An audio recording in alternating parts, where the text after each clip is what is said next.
Bir digər böyük günah intihar etmək, özünə qəsd etmək haqqındadır. Allah Celle Celaluhu belə buyurur. Ayənin mealını oxuyuram. Özünüzü öldürməyin. Həqiqətən Allah sizə qarşı mərhəmətlidir. Hər kəs təcavüz və zülm etməklə bu işləri görərsə, biz onu cəhənnəm oduna atarıq. Şübhəsiz ki, bu da Allah üçün çox asandır. Əgər siz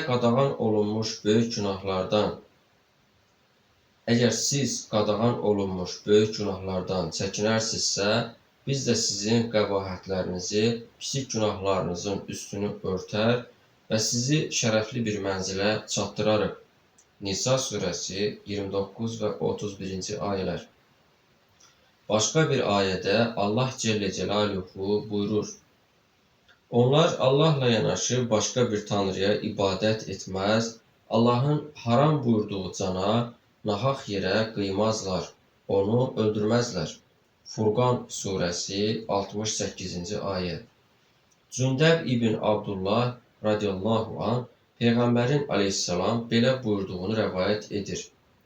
Sizdən əvvəlkilərin arasında yaralı bir adam vardı. Buna dözmədi və bıçaqla əlini kəsdi. Ölənə qədər qanı dayanmadı. Uca Allah, qulum öz-özünə ölümə təşəbbüs edərək tələsdi. Mən də ona cənnəti haram etdim, dedi. Buxari Əl-Cami-us Sahih, Kitab-ül Ənbiya. Əbu Hüreyrə, Allah ondan razı olsun, Peyğəmbər əleyhissalamın belə buyurduğunu rəvayət edir. Kim özünü bıçaq kimi bir dəmir parçası ilə öldürərsə,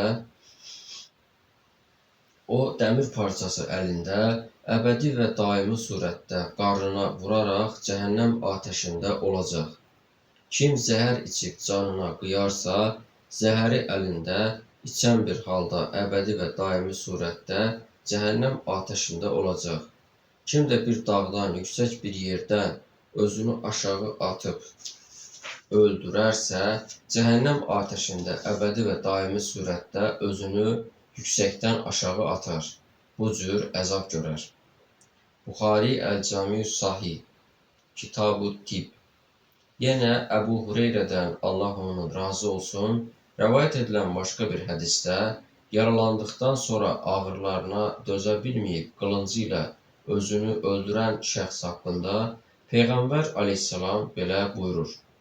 O, cəhənnəm əhlindəndir. Buxari Əl-Cami-us Sahih, Kitab-ül Məğazi.